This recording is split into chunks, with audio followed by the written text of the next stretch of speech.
First and third, nobody out. Top of the seventh. Oh, fucking A. Either way, I need to look at something a little better. What's going on in Toronto? 16-1. Okay. Houston up 8-7. Top of the ninth. 2 outs. Hopefully we can close that up. Texas and San Diego tied at 2 right now. That's great. At least it's a tie. But that's where we're at with that. Baseball, as far as futures, and I wanted to talk a little bit about this, and I'll get into a couple of these names, but team totals just on the basis. There's a lot going on, but you look at team totals for baseball, and I play every single one, as you know, but we're going to do one show going over every team after we do the previews, and the previews are back Thursday as we do one of two teams, either actually this Tampa Bay team or we could be going to St. Louis. It's one of the two. Days flip-flop. We'll have both of those the next 2 games. So, no, I'm not talking win totals today. Going to do a separate show, Jeff. But I'll give you one. I'll give you one, Jeff, actually. I'll give you guys one to start. Philly. I like the Phillies over. I like that play. It's a good play. But we'll get into that. Going on. Jeff says he likes the Grizzlies. Oh, yeah, Jeff's talking win totals today on his show. So take a listen to that. That's coming up shortly. What else is going on today?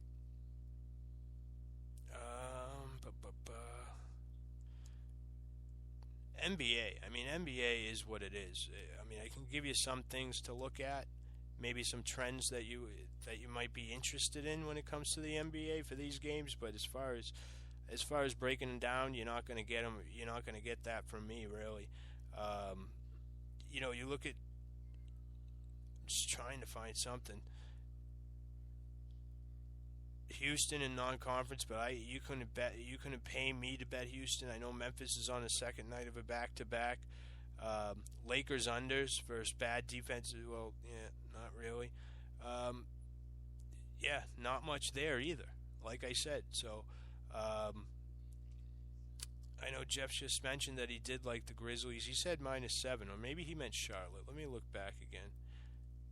The what did you say? The Braves won. Houston won. Oh, Jesus, best gambler. Yeah.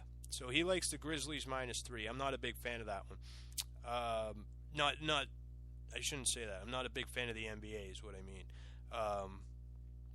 So maybe you want to follow him on that one. -3, that's in LA. Remember, we talked about the Valpo under, but, oh, Jesus. That's foul, right? We're going to have Longoria up here. The St. Mary's line moved up 6 points, much like most of these totals have been doing, along with the Creighton BYU one. That one probably will be a shootout. But again, I like the under there, and BYU probably gets it done against Creighton, to be honest with you. So we'll see that. And then we talked about the hockey. Other than that, baseball, daily fantasy I'm a big fan of, and we'll be doing a lot of that this year. A lot of daily fantasy lineups on a daily basis. I do them on a daily basis for one because as I'm capping games, I use a lot of the sabermetrics for daily fantasy when I'm breaking down pitcher versus batter situations. So I find them as I'm doing it, so I might as well put a lineup together. So we do that each and every day. The season's starting soon. We're already up. Like I said, we're up on the preseason. Hopefully we can get it going as soon as the season starts up too. 2 days left to sign up. That's it. And next week's pretty much a vacation week for me. It's my favorite week of preseason baseball because you get the starters playing full time again, and who's coming in out of the bullpen. So the writing's on the wall. It really is. I think one of the better times to bet baseball is the last week of the preseason. So we have that going on. Not much college basketball. So sit back and enjoy. Get everybody signed on by the end of this week, and we'll be ready to go next week. We all start at 0, and we raise the bets together, do everything together, and have a good time. The Rockets over, Jeff says. Let's take a look at the Rockets over. Who are they playing? OKC. Yeah. I could see where that's at. I could see where your head's at with that one. I would say, let's see. I don't know. But again, back to baseball.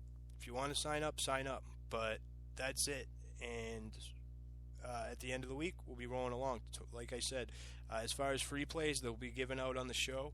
I'm not tweeting them out during this next week. I'm like getting away from Twitter for a week. I'll be doing the podcasts, of course, but I won't be tweeting out plays. I already said that last night, and I gave this Cuba play out because I was so excited.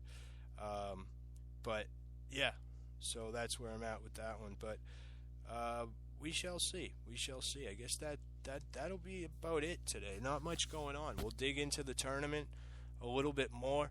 Like I said, I'll tell you right now. We'll go through each game real quick. I'm not breaking them down, but I'll tell you what I think and what I think's going to happen in this tournament. Let me pull up the bracket here real quick. This bracket, this sea of red, as Michigan State's out. But first, Kansas, Maryland, right? Kansas should get it done. Maryland's a sneaky team. Miami, Villanova. Villanova's playing with a lot of pressure. The coaches, they usually go out early. I think this is the year they get it done, and they go on to play Kansas, and that will be an unbelievable game. But I think Kansas will prevail. On the other end, UNC against Notre Dame, Wisconsin. Notre Dame, another team lucky to be there. Fucking unbelievable with that. But I think Carolina moves on to play. I want to say Notre Dame, but that Wisconsin team looked so good defensively. But we seen Notre Dame break one of the best defense presses in all of basketball with Stephen F. Austin. So I think Notre Dame prevails, and then I think Carolina, Notre Dame rematch. Number 2 or 3? I don't know. They played a few times, but we'll see another ACC battle there, and I think Carolina goes on to the Final Four along with Kansas. These are all subject to change, by the way. Then you get Oregon, Duke. I think Oregon rolls. I think they run them out of the building in that one. It'll be close, but I just think in the end there'll be too much for them. A&M against Oklahoma, interesting game. I know A&M's probably the popular pick here, and I'm going to roll with it too. I think A&M rolls along. UAV, Iowa State, I think Virginia. It's interesting. They're going to bang Niang down low. I know that against that press defense because they turn this friggin' double play. Yes, they can. I think Virginia goes on. And then I think Gonzaga-Syracuse will be a great battle. I'm going to give the nod there to Syracuse just because I think the zone is going to really affect Gonzaga there. But what do I know? I've been betting against Gonzaga the last 3 games. You think I'd know better there. So then you get Oregon beating A&M, I think. And then I think you get Virginia moving on too. Right? So you get all 4 number ones. And I don't often do that, but I think it happens here. The only one I think could sneak in there is maybe Villanova. And then I have Oregon beating Kansas, right? And Virginia, beating North Carolina. And one of those, another epic ACC battles. And then probably Virginia taking down Oregon, too. I love this Virginia team. And that's probably what I should have put in there. I should have had Virginia cutting the nets down instead of Sparty. But that's where I'm at with that right now, but we'll see. Zags all day. Stop betting against them. Yeah, I'm not betting against them. I know I'm not going to do that. I just don't think they're going to beat that press. That's all. I don't think they're going to beat that zone. But I will not bet that game. The total could be another story. That could be one where I do think about taking the under in that one because, like I mentioned, 2 of the slowest teams in the country left in here. Virginia, Wisconsin, sure, but Syracuse is there. Is right down there as well. And Gonzaga doesn't play the fastest paced either. And we've seen them play. They'll play it slow, but they're both of them very efficient offensively.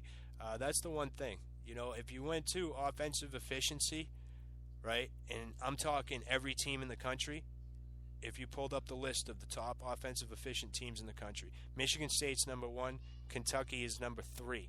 Other than that, right, number 2, 4, 5, 6, 7, 8, 9, 10, 11, 12, and 14 are all left in the tournament. That's a very telling stat there. You know, when 80% of the teams are in the top 15. So something to think about there. Teams that are not, the ones that are further out, are Syracuse and Wisconsin. Those are the ones that are not in the top 20 in offensive efficiency. But very good numbers there. So something to think about. Always a very telling stat is offensive efficiency. So going forward, we'll see. Let's see if we can get a rally out of Cuba here. And let's hope they at least hold Tampa Bay under 5. Get our money back on that one and collect with these other ones as Houston goes final and Toronto goes final. So good start again to the day in baseball. Other than that, guys, everyone have a good night. We'll be back tomorrow. Big golf preview. Get in your matchups. I'm telling you, you'll have a lot of fun with it this week. You know, you get daytime stuff. If you get the week off, bet some golf during the day. Have a lot of fun. Get a guy coming on that knows his shit. Listen to him. Tail him. Do it. I don't often say tail people. But I wouldn't have him on here if I didn't think what he was saying was good enough to bet. And I bet it myself. So let's do it tomorrow. As always, get at me. 2 more days left, guys. Sign up for baseball. Don't miss it. All right? 60%. If you want a summer full of 60%, get at me. We'll make plenty of money. Have a good one, guys. Peace.